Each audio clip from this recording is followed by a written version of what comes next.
Hello everyone, कैसे हैं आप? आज की इस वीडियो में मैं आपके लिए लेके आया हूँ मॉरिशस कंट्री की एक और फ्री रिक्रूटमेंट। इस फ्री रिक्रूटमेंट के अंदर आईटीआई, डिप्लोमा, बीटेक, ये प्रोफेशनल्स, चाहे ये मैकेनिकल बैकग्राउंड से या इलेक्ट्रिकल बैकग्राउंड से या सिविल बैकग्राउंड से, किसी भी बैकग्राउंड से हैं, ये प्रोफेशनल्स इन वैकेंसीज में अप्लाई कर सकते हैं। मॉरिशस कंट्री एक ऐसी कंट्री जहाँ पे जाने के लिए हर इंडियन जाना चाहता है, बिकॉज वहाँ का क्लाइमेट, वहाँ की वर्क कंडीशन, वहाँ की लाइफ, सब कुछ ऑलमोस्ट इंडिया जैसी है और पैसा यहाँ से काफ़ी ज़्यादा मिलता है। तो चलो देखते हैं यहाँ पे कौन कौन सी जॉब पोजीशंस अवेलेबल हैं और इंटरव्यू कब होने वाला है, कितनी वैकेंसीज अवेलेबल हैं, बेसिक क्या क्या स्किल सेट्स होने चाहिए, सारी बातें मैं डिस्कस करने वाला हूँ इस वीडियो के अंदर। तो सबसे पहले मैं बात करता हूँ कि यहाँ पे कौन कौन सी जॉब पोजीशंस अवेलेबल हैं। सबसे पहले वैकेंसी है फैसिलिटी कोऑर्डिनेटर की। यहाँ पे 4 वैकेंसी अवेलेबल है फैसिलिटी कोऑर्डिनेटर की पोजीशन के लिए, और इस पोजीशन पे अगर आप जाना चाहते हैं तो आपके पास डिग्री होना चाहिए। डिग्री में बीटेक भी हो सकता है और any other degree in science background और मैकेनिकल और इलेक्ट्रिकल और सिविल, या फिर आपके पास डिप्लोमा होना चाहिए। फैसिलिटी कोऑर्डिनेटर का काम क्या होता है ये मैं आपको बता देता हूँ। फैसिलिटी कोऑर्डिनेटर का काम होता है, लेट सपोज आप एक फैसिलिटी कोऑर्डिनेटर हो, चाहे आप किसी बैकग्राउंड से हो, चाहे इलेक्ट्रिकल से हो, मैकेनिकल से हो, सिविल से हो, आपका क्या होगा पूरी फैसिलिटी के अंदर। फैसिलिटी क्या होती है, लेट सपोज कोई एक मॉल है, मॉल के अंदर जितनी भी चीजें हैं, चाहे वो सिविल की हैं, चाहे इलेक्ट्रिकल की है, चाहे मैकेनिकल की है, टोटल जितनी भी फैसिलिटीज हैं, उन फैसिलिटी में अगर कोई भी प्रॉब्लम होगा तो आपका काम है उस प्रॉब्लम को आइडेंटिफाई करना और उस प्रॉब्लम को उन लोगों तक पहुंचाना जो उस प्रॉब्लम को दूर कर सकते हैं। तो प्रॉब्लम कौन दूर कर सकते हैं? टेक्नीशियंस होते हैं, वो प्रॉब्लम को दूर करते हैं। बाकी और वर्कफोर्स होती है, बाकी और मैन पावर होती है जो उन प्रॉब्लम को दूर करती है। तो आपका प्रॉब्लम है सिर्फ उस प्रॉब्लम को आइडेंटिफाई करना और उन लोगों तक पहुंचाना जो उस प्रॉब्लम को रिजॉल्व करेंगे, और इन सारी चीज़ का डेटाबेस मेंटेन रखना अपने पास तक। तो आप अगर एज ए फैसिलिटी कोऑर्डिनेटर जाना चाहते हैं तो इस पोजीशन पे आप अप्लाई कर सकते हैं। क्वालिफिकेशन यहाँ मांगा गया है बीटेक या फिर डिप्लोमा। और ध्यान रहे, इसके साथ साथ अगर आपके साइंस बैकग्राउंड में डिग्री है तभी भी आप इस पोजीशन के लिए एलिजिबल हैं। काम बहुत आसान होता है, बहुत आसान होता है। पर्सनली मैं बताऊं, इस पोजीशन पे मैं काम कर चुका हूं पहले। ओके, तो बहुत अच्छा पोजीशन है, सैलरी भी बहुत अच्छी रहती है इस पोजीशन की। तो आप इस पोजीशन के लिए अप्लाई कर सकते हैं। अगर मैंने जितनी बातें बताई इतनी बातें आपने ध्यान से सुनी और ये काम आप कर सकते हो, और अगर प्रीवियस एक्सपीरियंस सिमिलर फील्ड में है तो डेफिनेटली आपका सिलेक्शन होना बहुत आसान हो जाता है। अब मैं बात करता हूं अगली जॉब पोजीशन की। अगली जॉब पोजीशन है बीएमएस टेक्नीशियन की या फिर इलेक्ट्रॉनिक्स टेक्नीशियन की। बीएमएस क्या होता है? BMS means building management system. अब बिल्डिंग मैनेजमेंट सिस्टम क्या होता है? लेट सपोज कोई एक मॉल है, उस मॉल के अंदर आपको कूलिंग मेंटेन करनी है या फिर हीटिंग मेंटेन करनी है, या उस मॉल का पूरा क्लाइमेट कंडीशन, आपको पूरा एटमॉस्फेयर, आपको सेम टेम्परेचर आपको हर जगह मेंटेन करना है। अब कई जगह कैसा होगा, कुछ जगह हो सकता है कि सन की लाइट आ रही होगी, कुछ जगह सन की लाइट नहीं आ रही होगी, कुछ जगह ऐसे होंगे जहाँ पे डोर्स होंगे जहाँ से भाई एयर फ्लो बाहर जा रहा होगा, कुछ जगह गर्म एरियाज होंगे। तो आपको क्या करना होता है, पूरे मॉल का हर जगह का एरिया ऑलमोस्ट सेम रखना है। यहाँ पे मॉल नहीं, यहाँ पे आप कोई भी कमर्शियल या रेसिडेंशियल प्रोजेक्ट ले सकते हैं, कोई भी कमर्शियल या रेसिडेंशियल बिल्डिंग ले सकते हैं। ओके, तो जो भी फैसिलिटी है उसकी सारी ही चीज़ों को आपको ऑलमोस्ट सेम रखना होता है। अब ये सिम कैसे रख सकते हैं हम लोग? अगर हम लोग एक एक एसी यूनिट्स या एक एक हीटिंग यूनिट या कोई भी, अगर हम एग्जॉस्ट की बात भी करते हैं, अगर मैनुअली एक एक ओपन करेंगे क्लोज करेंगे तो दैट इज नॉट पॉसिबल। तो इन सारी चीज़ों के लिए लेट सपोज कोई एक ऐसा मॉल है जहाँ पे 5 फ्लोर है या फिर 7 फ्लोर हैं, और उसका पूरा कंप्लीट एरिया, मॉल का एक एरिया लेट सपोज आधे किलोमीटर बड़ा है या 1 किलोमीटर बड़ा है, तो आप उस मॉल को मैनेज करने के लिए मैनुअली पावर ऑन ऑफ करोगे तो बहुत टाइम जाएगा, और इस तरीके से आप मैनेज भी नहीं कर पाएंगे। तो इन सारी चीज़ों को मैनेज करने के लिए एक बीएमएस सिस्टम होता है, बिल्डिंग मैनेजमेंट सिस्टम। अब बिल्डिंग मैनेजमेंट सिस्टम क्या है? आपके पास एक लैपटॉप है, अपना कंप्यूटर है, उस कंप्यूटर में आपको पूरी बिल्डिंग में जहाँ पे भी टेम्परेचर कम करना है, मान लो 22 डिग्री सेल्सियस है, अगर 20 डिग्री सेल्सियस करना है, मतलब कूलिंग बढ़ानी है, तो क्या करोगे? टेम्परेचर को कम करोगे।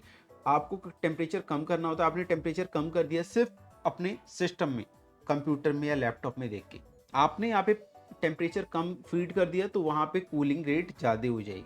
किसी एक टेम्परेचर रेंज में मान लो कुछ ऐसे लोग हैं जिनको कूलिंग से दिक्कत हो रही है, तो आप उस कूलिंग, उस एरिया का कूलिंग टेम्परेचर अपने सिस्टम पे बैठे बैठे लैपटॉप पे ही कंट्रोल कर सकते हो। तो और दूसरी चीज लाइटिंग, कहीं पे मान लो कि लाइटिंग कम है, ओके, तो वहां पे आपको मान लो let suppose 500 lux light intensity है, अगर आपको 1000 लक्स लाइट इंटेंसिटी इंक्री मतलब उसमें ऐड ऑन करनी है, 1500 लक्स लाइट इंटेंसिटी रखनी है, तो वहां पे आपको बस अपने सिस्टम से ही ये सारी चीजें आप मॉनिटर कर सकते हो, मॉनिटर के साथ साथ रेगुलेट कर सकते हो। तो इन सिस्टम को बोला जाता है बिल्डिंग मैनेजमेंट सिस्टम। इसके अंदर बिल्डिंग से रिलेटेड जितनी भी फैसिलिटीज होती हैं, हर एक चीज की रिपोर्ट लाइव बेसिस पे मिलती रहती है। लेट सपोज लिफ्ट हो गया आपका, कूलिंग हो गया, हीटिंग हो गया, वाटर सप्लाई हो गया, ड्रेनेज सिस्टम हो गया, तो जितनी भी पैरामीटर्स होते हैं एक बिल्डिंग को मैनेज करने के लिए, मेंटेन करने के लिए, ये सारे ही पैरामीटर आपके बीएमएस सॉफ्टवेयर में आपको दिखाई देते हैं और वहां से आप मॉनिटर करते हो और उसको रेगुलेट करते हो। तो इस पोजीशन की रिक्वायरमेंट ऑलमोस्ट हर एक डेवलप्ड कंट्रीज में, डेवलपिंग कंट्री में रहती है, और इस पोजीशन पे जाना और इस पोजीशन पे काम करना बहुत आसान होता है, बिकॉज इसमें कुछ हार्ड एंड फास्ट या बहुत ज़्यादा टेक्निकल चीज नहीं है। मतलब there is a technical thing, but जो आप मैनेज कर सकते हो, समझ सकते हो, जिसको आप रेगुलेट कर सकते हो। तो अगर आपके पास कुछ ऐसा एक्सपीरियंस है तो आप इस पोजीशन पे जा सकते हैं। सो बीएमएस एक बहुत ही अच्छा पोजीशन है, इस पोजीशन पे आप जा सकते हैं और जॉब ग्रैब कर सकते हैं। यहाँ पे आपको बीएमएस ऑपरेट करना होगा और मेंटेन करना होगा। इसके साथ साथ BAS, SCADA system and fire alarm system, इन सारी चीजों की भी आपके पास नॉलेज और एक्सपीरियंस होना चाहिए। अब मैं बात करता हूँ अगली जॉब पोजीशन। अगली वैकेंसी है एसी टेक्नीशियन की, एचवीएसी टेक्नीशियन की, रेफ्रिजरेशन टेक्नीशियन की और चिलर टेक्नीशियन। ये सारा एचवीएसी से ही रिलेटेड है, बट अलग अलग जॉब पोजीशंस होती हैं इन सारी नाम से। तो इन सारे ही जॉब रोल पोजीशंस पे हमारे पास वैकेंसी अवेलेबल है मॉरिशस कंट्री के लिए। इसके साथ साथ pump mechanic and pump fitter का भी रिक्वायरमेंट अवेलेबल है यहाँ पे। अच्छा, बाकी वैकेंसी बताने से पहले ये जितनी भी वैकेंसीज हैं, ये सारी वैकेंसीज या तो एयरपोर्ट के लिए हैं, एयरपोर्ट की मेंटेनेंस प्रोजेक्ट के लिए, या फिर मॉल्स के मेंटेनेंस प्रोजेक्ट के लिए, या फिर हॉस्पिटल्स के मेंटेनेंस प्रोजेक्ट के लिए, या फिर रेसिडेंशियल या कमर्शियल प्रोजेक्ट के मेंटेनेंस प्रोजेक्ट के लिए। तो इन प्रोजेक्ट्स पे आपको काम करना रहेगा। ये पोजीशंस में ऐसी रहती है कि आपको मतलब बहुत रिलैक्सिंग काम होता है, क्योंकि आपको पता है कि अगर आपका सिस्टम मेंटेन्ड है तो वहां पे प्रॉब्लम नहीं आने वाली है। तो इन जॉब पोजीशंस पे हर कोई काम करना चाहता है, बिकॉज सुकून किसको नहीं चाहिए, और ये सुकून की जॉब होती है। क्योंकि आपको पता है कि आपको हर 7 दिन बाद, अगर आप एचवीएसी टेक्नीशियन हो, तो आपको अपने एसी का फिल्टर साफ करना है या साफ करवाना है। तो अगर आप ये सारी चीजें टाइमली कर रहे हो तो वहां पे जो रिपेयर या फिर शट डाउन का, या फिर कह लो कि कोई ब्रेक डाउन का ऐसा टास्क नहीं आता है। अगर आता है तो बहुत कम आता है।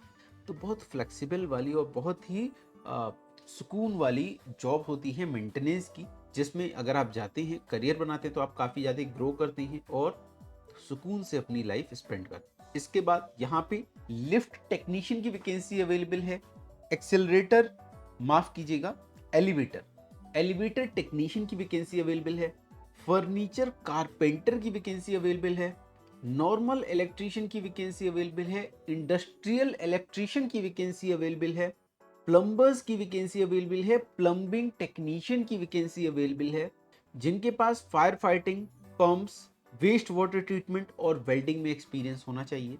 तो मैंने आपको बहुत सारी जॉब पोजीशन बता दी, लगभग 60 वैकेंसीज यहाँ पे अवेलेबल हैं और डिफरेंट डिफरेंट रोल में वैकेंसीज अवेलेबल हैं। मॉरिशस कंट्री की वैकेंसीज हैं, फ्री रिक्रूटमेंट की वैकेंसी है।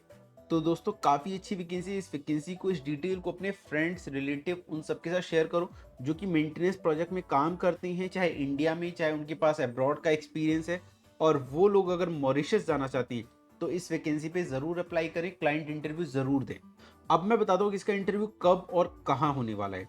तो इन पोजीशंस का इंटरव्यू मुंबई लोकेशन में होने वाला है, 16 नवंबर को होने वाला है, मतलब सैटरडे को होने वाला है।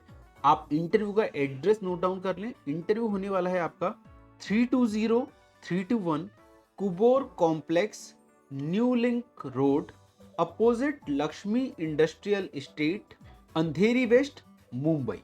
इस फ्री रिक्रूटमेंट का इंटरव्यू लेने फॉरेन डेलीगेट्स आ रहे हैं 16 नवंबर को। तो आप ये इंटरव्यू जरूर अटेंड करें। अगर आपको सिलेक्शन होता है तो आपको यहाँ कोई भी पैसा देने की जरूरत नहीं है। This is totally free recruitment. बाकी अगर आप इस तरीके की जॉब पोजीशन पे जाना चाहते हैं और आपके पास सिमिलर क्वालिफिकेशन एक्सपीरियंस नहीं है, तो आपको क्या करना है, आप कुछ जॉब ओरिएंटेड प्रोग्राम करके अपना करियर बना सकते हैं इस फील्ड में। उन जॉब प्रोग्राम्स में कैसे एडमिशन लेना उसका मैंने डिस्क्रिप्शन में लिंक दे रखा है, आप जाके लिंक फिल आउट करो। डिस्क्रिप्शन में कॉन्टैक्ट डिटेल भी दिया होगा, उस कॉन्टैक्ट डिटेल पे कॉल करो, या आपकी स्क्रीन पे एक कॉन्टैक्ट डिटेल आ रहा होगा, आप उस नंबर पे कॉल करके पूछ सकते हैं कि आप जॉब ओरिएंटेड प्रोग्राम में किस तरीके से एनरोल कर सकती हैं और अपना करियर ब्राइट बना सकते हैं। तो दोस्तों आपको काफ़ी कुछ जानकारी मैंने दे दी है। अब मैं लास्ट में वीडियो खत्म करने से पहले आपको कॉन्टैक्ट डिटेल देना चाहूँगा कि अगर आप मोबाइल पे या कॉन्टैक्ट करके आप कुछ जानना चाहें तो किस नंबर पे कॉन्टैक्ट करना होगा। तो कॉन्टैक्ट डिटेल है 02240104493। एक नंबर और नोट कर लें, 02240109021। तो इन नंबर पे आप संपर्क कर सकते हैं, कुछ जानकारी ले सकते हैं। बाकी मैंने आपको इंटरव्यू का डेट बता दिया, इंटरव्यू का एड्रेस बता दिया है, और आपको वैकेंसी की नेम बता दें कि किस किस जॉब वैकेंसी अवेलेबल, कौन कौन सी जॉब वैकेंसी अवेलेबल है। तो दोस्तों आज के लिए इतना ही, मिलते हैं अगली वीडियो में एक नई जॉब अपॉर्चुनिटी के साथ। तब तक के लिए नमस्कार।